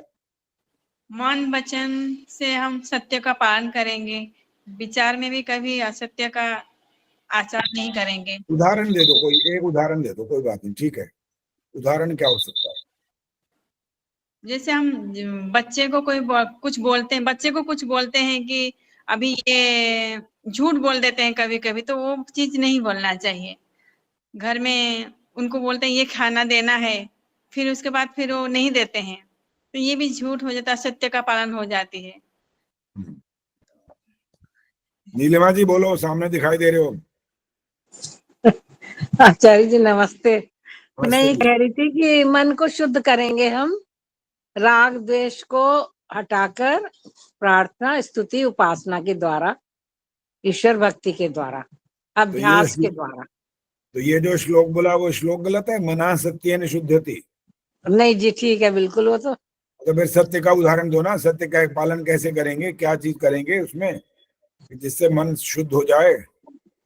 सत्य का पालन करेंगे जी, मन वचन कर्म से सत्य को अपनाएंगे, ग्रहण करेंगे, और जब सत्य का पालन होगा। चलो अब सुनो, सत्य का पालन आप नहीं करते हो सब लोग, सुनो कैसे नहीं करते हो, आप सुन लो कैसे नहीं करते हो।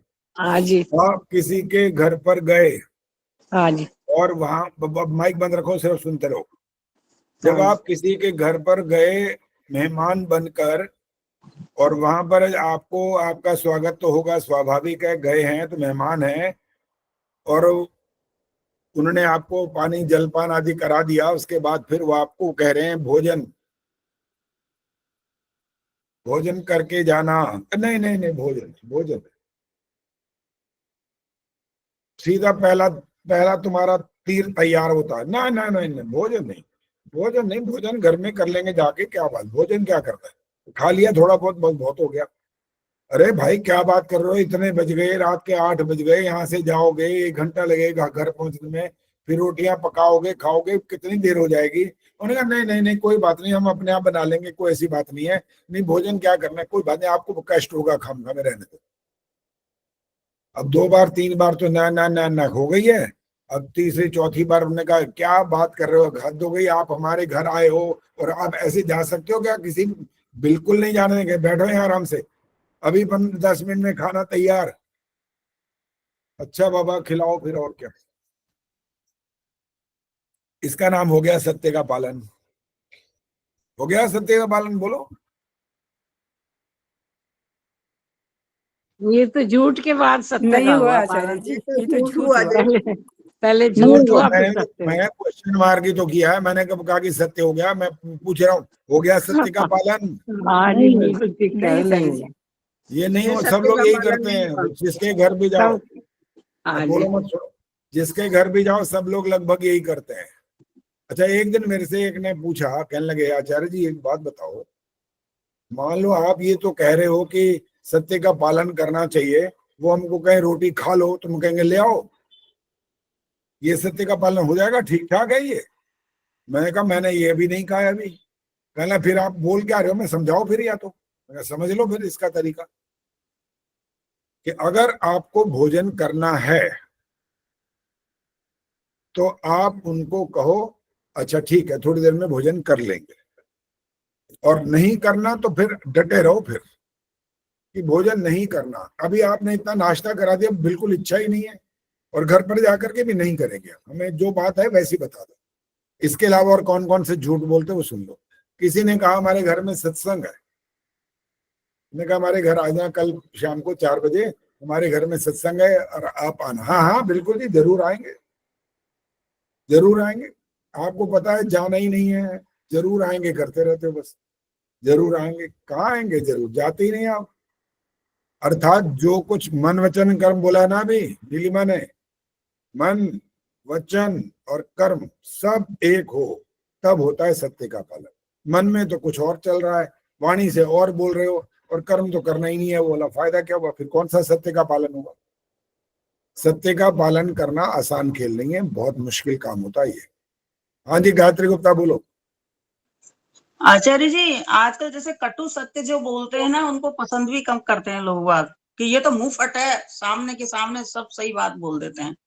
उसके लिए बोला गया है, उसके लिए समझा दिया गया है, सत्यम ब्रूयात प्रियम ब्रूयात, न ब्रूयात सत्यम अप्रियम।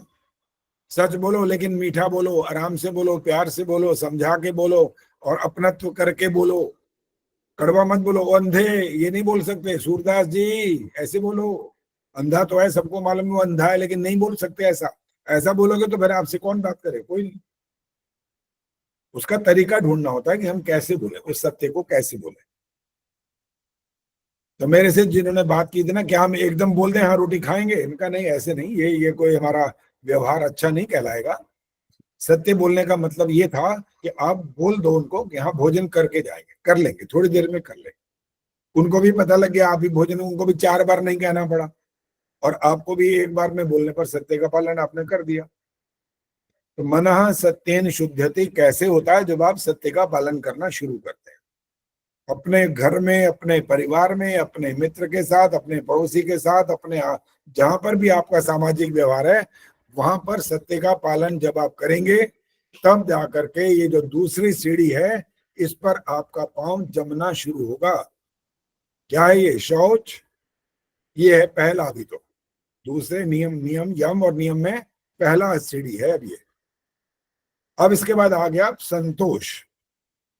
बहुत सारे नाम होते हैं, संतोष नाम रखे हुए, जो अपना नाम संतोष रखते हैं, लेकिन संतोषी वो होती नहीं है। या पुरुष भी, इस पुरुष का नाम तो वैसे नहीं होता संतोष, कभी कभी होता भी है, स्त्रियों का भी होता है, पुरुषों का भी होता है कहीं। तो संतोष का अर्थ पहले पूछना, संतोष का अर्थ पता होता क्या है? हाँ जी बोलो जी, विनय प्रभा जी बोलो, संतोष का अर्थ। माइक ऑन करो, भूल जाते हो हर बार। धर्म से पुरुषार्थ करके प्रसन्न रहना और दुख में भी शोकातुर नहीं होना। दुख में भी शोकातुर होना, न होना, न होना। अच्छा, ये परिभाषा कहीं पढ़ी है या अपने आप बनाई है अभी? ऋग्वेद आदि भाष्य भूमिका में पढ़ा था आचार्य जी। अच्छा, चलो हमें भी संतोष की एक परिभाषा आती है, देखते हैं वो वाली ठीक है या ये ज्यादा ठीक है, या दोनों ठीक है, या कितना क्या इसका किसका प्रभाव होता है। हाँ जी अंजू बोलो। आचार्य जी, वैसे तो लोग संतोष का मतलब यही रहते हैं कि जैसा भी हो संतुष्ट रहना, लेकिन वैसे संतोष ये होता है, दो जोड़े होते हैं, निंदा स्तुति लाभ हानि, इनमें सब समान रहना, समान रहना, और नहीं बोलना, जहां रुक गए उसके बाद बोलना बंद। हाँ जी चंदा सचदेवा जी बोलो।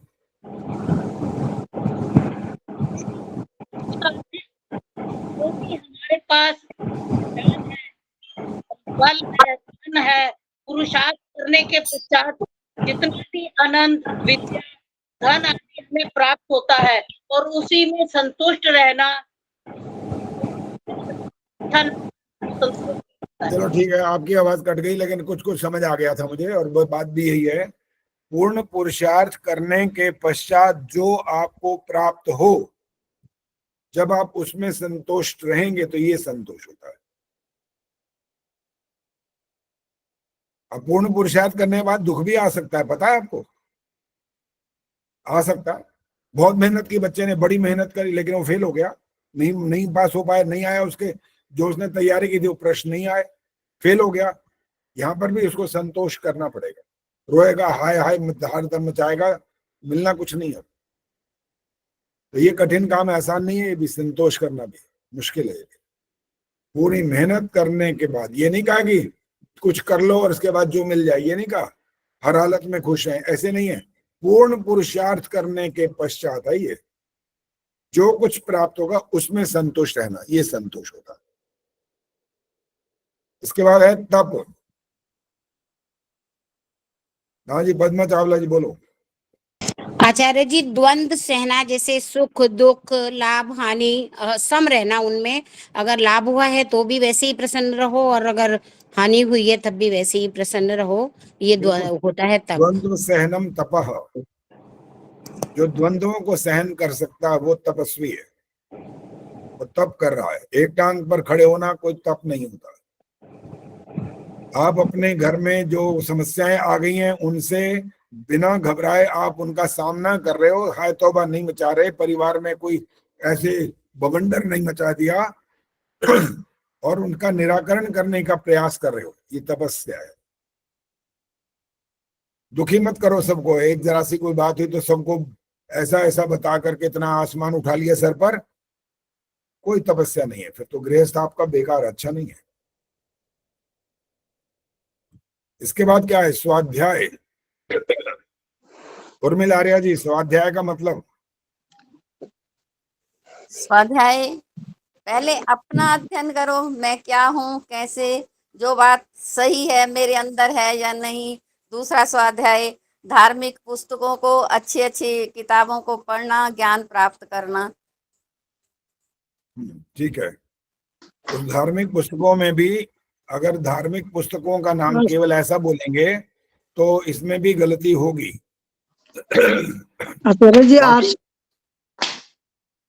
जो और मतांतर वाले हैं वो भी उनको धार्मिक बोलते हैं, धार्मिक पुस्तकें हमारी, लेकिन यहाँ वो धार्मिक से तात्पर्य ये था वेद वेदांत, इस तरह की जो हमारी सत्यार्थ प्रकाश, इस प्रकार की जो पुस्तकें हैं, धार्मिक से तात्पर्य मेरा यही। वेद और वेदानुकूल पुस्तकों या शास्त्रों का अध्ययन करना स्वाध्याय, ग्रंथों का, वेद और वेदानुकूल बस।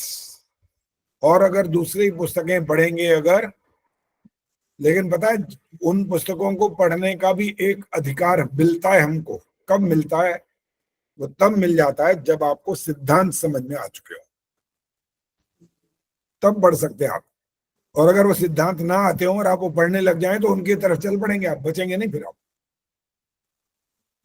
और इसीलिए जो हमारे विद्यालयों में, विश्वविद्यालय में और जो छोटे छोटे स्कूल होते हैं प्राइमरी आदि तक, वहां पर कोई ऐसा सिखाया नहीं जाता, कुछ भी कुछ नहीं पढ़ाया जाता। वो 5वीं तक के तो समझते ही ऐसे हैं, बच्चा अगर पहली दूसरी क्लास में जब आता है तो 5 साल का 6 साल का तब होता है। वहां पर पढ़ाते हैं, खेल ही खिलाते रहते हैं सारा बच्चे को। काउंटिंग जरूर सिखा देंगे, कि इंग्लिश में ही सिखाएंगे, आजकल तो इंग्लिश मीडियम चलते हैं ज्यादातर, हम बच्चों को भेजना भी वही चाहते हैं कि ये पिछड़ ना जाए दुनिया में। इसलिए जो बच्चों को संस्कार शिक्षा देनी चाहिए स्कूल नहीं दे सकते तो आप अपने घर में जरूर दो, नहीं तो बच्चे के जीवन का निर्माण नहीं हो सकेगा, नहीं हो सकेगा। और आप दूसरा समुल्लास पढ़ो, वहां पर लिखा है कितना, 5 वर्ष तक देवनागरी अक्षरों का अभ्यास कराएं, श्लोक भी सुनाएं, उच्चारण करना सिखाएं, कहाँ जिह्वा कहाँ कैसे किसको स्पर्श कर करके कौन से स्पष्ट अक्षर बोल सके। ये सारी बातें किसको सिखानी होती है पता है? कौन सिखाएगा? मतलब जवाब दो, सुषमा सरदाना बोलो, कौन सिखाएगा ये चीजें? माँ अपने बच्चे को सिखाएगी। माँ तो गई सुबह नौकरी पे, कौन सिखाएगा बताओ ना? बाद में जो दादी नानी होंगे, वो दादी नानी लोग सिखाएंगे। दादी नानी की आदत अलग रहती है, वो कहाँ बच्चों के पास रहती है, वो भी तो अलग फिर चीज है। माँ को सिखाना पड़ेगा, चाहे जॉब करे चाहे कुछ करे। फिर तो देखो, माता निर्माता भवती, ये तो श्लोक का एक पंक्ति ऐसी है कि इसका काम था सिखाना, और वो अब घर से बाहर है, वो सिखा नहीं सकती। और दादा दादी नाना नाना जो हैं वो कौन सा सदा वहीं बैठे रहते हैं, वो भी वो तो या तो अलग रहते हैं या कहीं हाँ। आते जाते हैं, तो वो भी जितना समय होता है वो कुछ काम ऐसा कर सकते हैं। तो उन बच्चों को इस प्रकार के संस्कार देने में आज के युग में बहुत बहुत कमी आ चुकी है। इसलिए हमारे बच्चों का जो आगे का भविष्य है वो निर्मित नहीं हो रहा है, निर्माण नहीं हो रहा है ना। वहां पर कुछ भी करते हैं वो कैसे ही करते हैं, कैसी प्रकार के खेल खेलते हैं, कैसा टीवी में क्या देखते हैं, मोबाइल उनके हाथ में होता है, सब कुछ गलत लगभग चल रहा है, ठीक नहीं चल रहा। और फिर हम परेशान होते हैं, ये हो गया जी, वो हो गया, ऐसा कर दिया बच्चे ने, वैसा कर दिया। ये सब परिवार समाज सब कहाँ जा रहा है सबको पता लग जाता है। तो उसके लिए कैसा प्रयास करना पड़ता है, मुख्य रूप से जिसका कर्तव्य हो वो चाहे वो रात को नौकरी करके भी आए ना तब बताए फिर, लेकिन नाम उसको करना पड़ेगा अपना ये काम। नहीं करेगी अगर वो माँ तो फिर उसका जो अपना कर्तव्य है उससे विमुख हो जाएगी और उसको दोष लगेगा ही लगेगा। पैदा तो उन्होंने किया ना, कोई और बाहर किसी और ने थोड़ी पैदा किया, तो उनकी ड्यूटी है वो करना। उनको सिखाओ, जैसे मर्जी सिखाओ। घर में आकर के भी तो आखिर को ये थोड़ी है कि सुबह 8 बजे के रात के 10 बजे थोड़ी आते हो भाई। तुम्हारी अगर 8-9 घंटे की ड्यूटी, उसके बाद तो घर आ गए, तो उसके बाद पूछो, पकड़ो, बताओ, पढ़ाओ, लिखाओ, समझाओ जो कुछ समझाना है। पढ़ाने को भी उचित समझते हैं लोग, पढ़ाते भी हैं बच्चों को, लेकिन साथ साथ जो वैदिक हमारे ज्ञान है ये देना भी उतना ही जरूरी है, ये कम नहीं होता है, बहुत जरूरी है। तप हो गया, स्वाध्याय हो गया, और अब है ईश्वर प्रणिधान। बस यहां तक बात करके रुक जाएंगे। ईश्वर प्रणिधान कौन बताएगा? ईश्वर प्रणिधान बताएंगी शशि गुलाटी। हाँ जी आचार्य जी, शरीर, बुद्धि, बल, विद्या और धन आदि समस्त साधनों को ईश्वर प्रदत्त मानकर उनका प्रयोग मन, वाणी तथा शरीर से ईश्वर की प्राप्ति के लिए ही करना, और लौकिक उद्देश्य धन, मान, यश आदि की प्राप्ति के लिए ना करना ईश्वर प्रणिधान कहलाता है।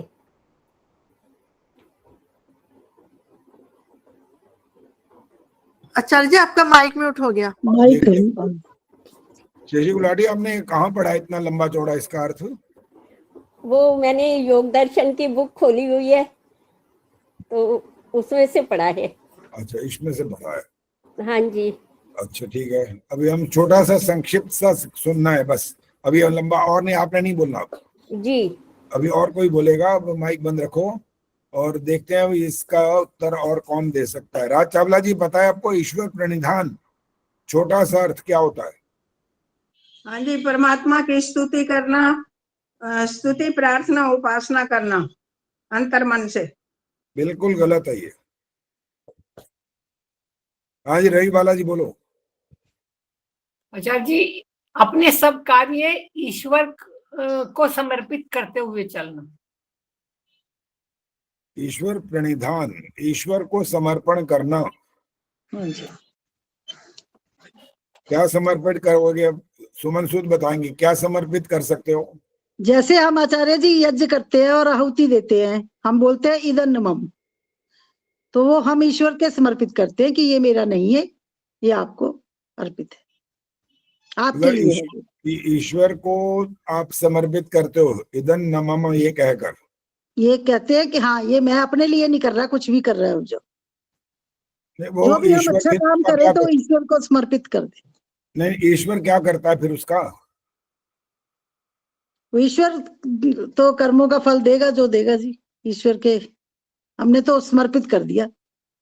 जो भी अच्छा काम करे हम ये कहें कि हाँ ईश्वर ये हमने अच्छा काम किया, ये मेरा नहीं है, मैंने अपनी वजह से नहीं किया, जो भी है आपके उससे। वंदना शर्मा जी बोलो।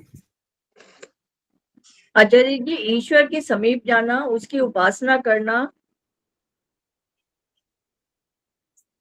ये वाला अर्थ तो नहीं है। ईश्वर को समर्पित करना है, ईश्वर प्रणिधान।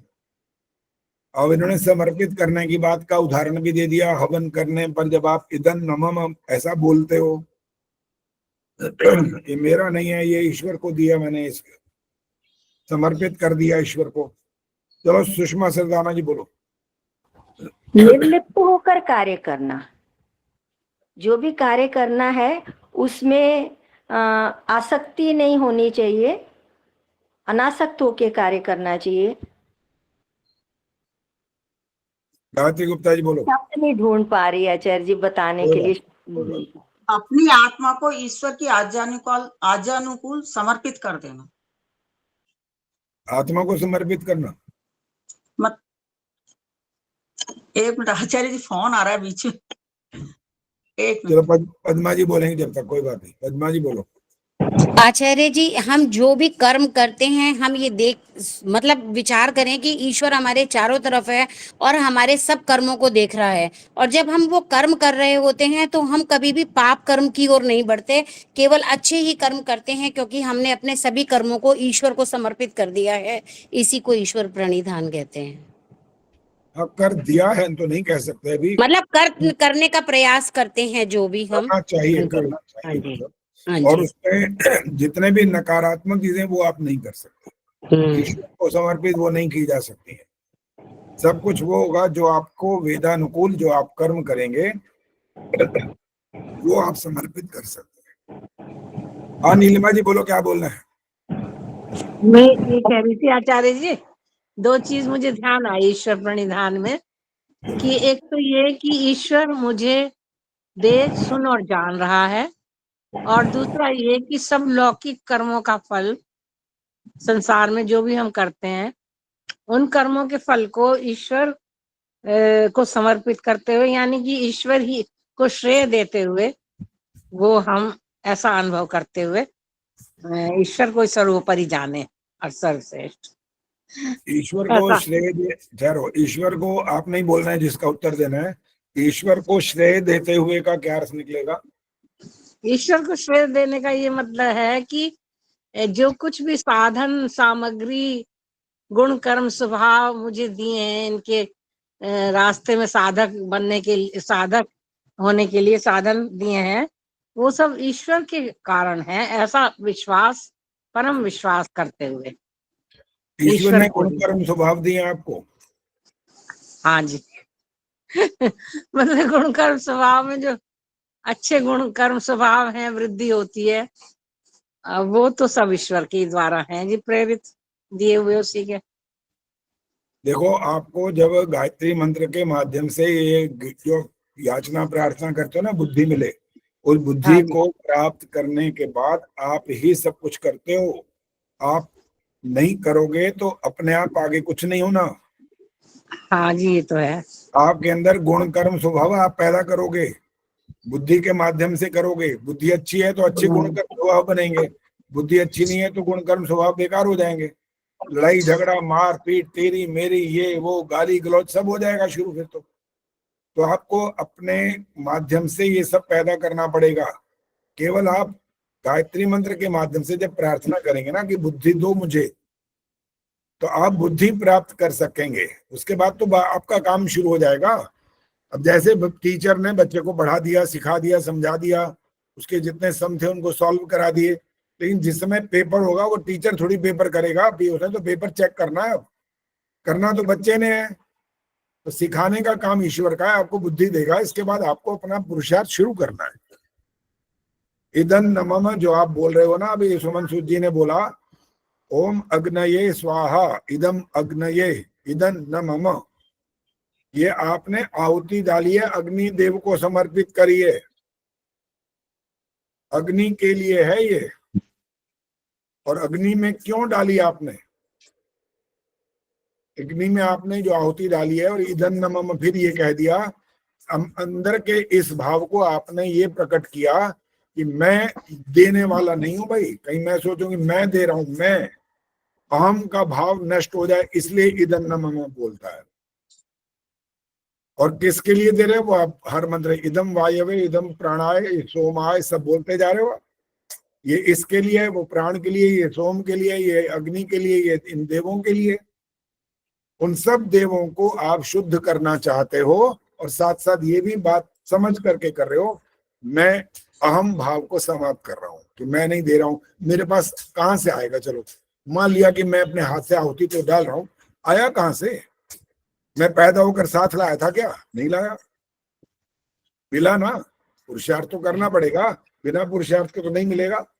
पुरुषार्थ आपने किया और उसके बाद जो आपको प्राप्त हुआ, तो आपने अपने अहंकार को समाप्त करते हुए ये कह दिया कि धन मेरा नहीं है, ये आपकी ईश्वर की आपकी कृपा है जिससे मुझे ये मिला, और मैं समर्पित कर रहा हूँ, इन देवों को शुद्ध कर रहा हूँ, और ये देव मुझे ही वापस लौटाने वाले हैं।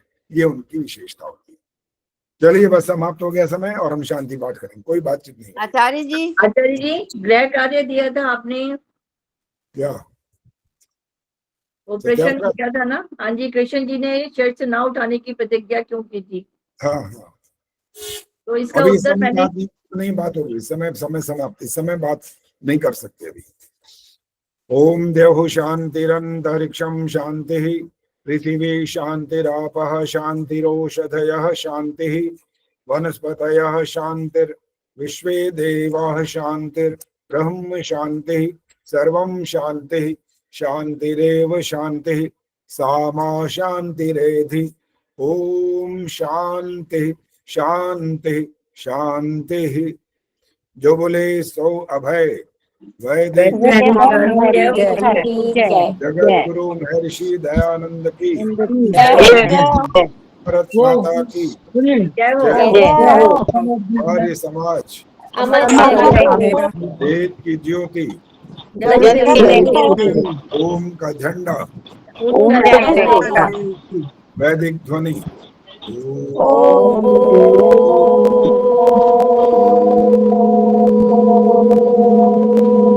वैदिक अभिवादन सभी को